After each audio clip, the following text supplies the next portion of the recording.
Poor nutrition, high stress levels, increase pollutants in the environment और poor lifestyle habits जैसे कि smoking आज की डेट में मेल्स और फीमेल्स में बालों का पतलापन और गंजापन बढ़ा रही है।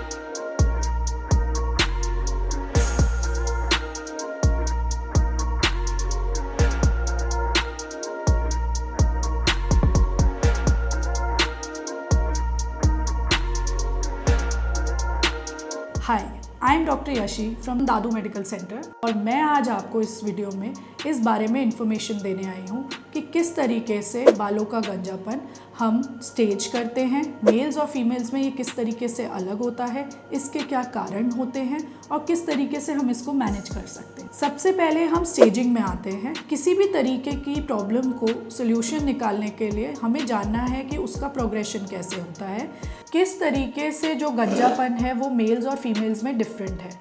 दोनों ही तरीके से अलग तरीके से पतलापन आता है बालों में। मेल्स में नॉर्वुड स्केल के हिसाब से 7 स्टेजेस होते हैं, जहाँ पे स्टेज 1 में पेशेंट्स को यूजुअली पता नहीं चलता है कि पतलापन आना शुरू हो चुका है। धीरे धीरे करके दोनों साइडों से बालों का पतला होना और पीछे जाना शुरू हो जाता है और गहराई बढ़ती चली जाती है। स्टेज 4-5 तक पहुँचते पहुँचते आगे के बालों की हेयरलाइन भी पीछे जाने लगती है। स्टेज 7 तक आते आते सामने के क्राउन के सारे बाल उड़ जाते हैं और सिर्फ एक रिम जो कि पीछे के बालों की रह जाती है उतना मेल्स में दिखता है। ये बहुत कॉमनली आजकल यंग मेल्स में भी देखने को मिल रहा है। फीमेल्स में गंजापन या बालों का पतलापन 3 स्टेजेस में डिवाइड होता है। लुडविग स्केल यूज़ होता है इसके आंकने के लिए। स्टेज 1 में पतलापन बहुत ही माइल्ड होता है जिसमें कि पेशेंट को पता नहीं चलता है, पर जो मिड वाइड पार्टीशन होती है वो बढ़ जाती है। मिड वाइड पार्टीशन के बढ़ने की वजह से, फ्लैटनिंग ऑफ क्राउन होने की वजह से, पोनीटेल के पतलापन आने से धीरे धीरे करके ये स्टेजेस में बढ़ता जाता है और लास्ट स्टेज में ये इतना ज़्यादा स्कैल्प विजिबिलिटी या फिर गंजापन दिखना शुरू हो जाता है कि हेयर स्टाइलिंग के साथ भी उसको छुपाना मुश्किल रहता है। स्टेजिंग के बाद ये भी जानना ज़रूरी है कि गंजेपन के कारण क्या क्या हैं। ये कॉमन है मेल्स एंड फीमेल्स में, यानी कि दोनों में एक ही तरीके के कारण हैं। फर्स्ट, हार्मोनल कॉज, जिसमें मेन हार्मोन डाईहाइड्रोटेस्टोस्टेरॉन, जिसमें हमारे बालों का जो फॉलिकल है वो बहुत ही सेंसिटिव होता है इस टेस्टोस्टेरॉन को और धीरे धीरे करके पतला होता चला जाता है। ग्रेजुअली गंजापन दिखना शुरू होता है।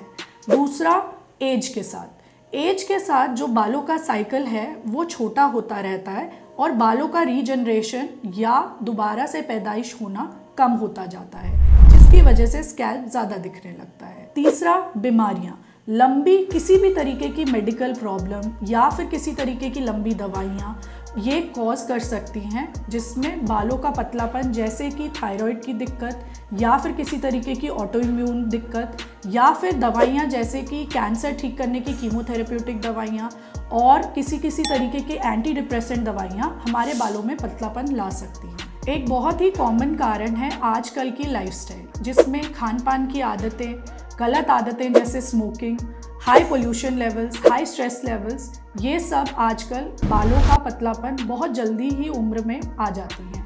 ये भी एक बहुत मेजर कारण है जिसकी वजह से गंजापन बहुत जल्दी देखने को मिल रहा है मेल्स और फीमेल्स में। स्केल्स और कारण जानने के बाद हम गंजापन के ट्रीटमेंट्स पे आते हैं। गंजेपन का ट्रीटमेंट्स मेल्स फीमेल्स दोनों के लिए इक्वल हैं।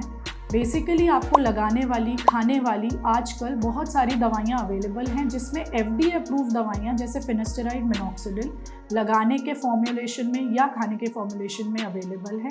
आप अपने डॉक्टर के सुपरविजन के अंडर इन्हें स्टार्ट कर सकते हैं, किस डोजेज में लेनी है, कितने दिन लगानी है, जिससे कि आपके बालों के पतलापन में बहुत फ़र्क पड़ेगा। फिर हमारे प्रोसीजर्स हैं जिनमें लो लेवल लेज़र थेरेपी, जो कि आपके बालों के रक्त प्रदान को बढ़ाती हैं, बालों के फुलनेस को बढ़ाती हैं। फिर हमारे कुछ इंजेक्शंस या इन्फ्यूजन प्रोसीजर, जिसमें पहले से बने हुए कुछ ग्रोथ फैक्टर्स, मल्टीविटामिन्स, बायोटिन, इन सब के मिक्सचर या फिर आपके ब्लड से ही लिए हुए ग्रोथ फैक्टर्स आपके बालों में इन्फ्यूज़ किए जाते हैं, जिनसे कि डेंसिटी में बहुत अच्छा इम्प्रूवमेंट देखने को मिलता है। फिर आते हैं कुछ परमानेंट ट्रीटमेंट्स में, जिसमें कि हेयर लाइन का दोबारा से बनाना या हेयर की डेंसिटी को बढ़ाने के लिए आपके पीछे के हेयर को सर्जिकली रिमूव करके आगे इम्प्लांट किया जाता है, ये हमारी हेयर ट्रांसप्लांट की टेक्निक है। अंडर अ प्रॉपर गाइडेंस और डॉक्टर के प्रॉपर सुपरविजन में ये प्रोसीजर किया जाए तो बहुत अच्छे रिजल्ट्स मिलते हैं।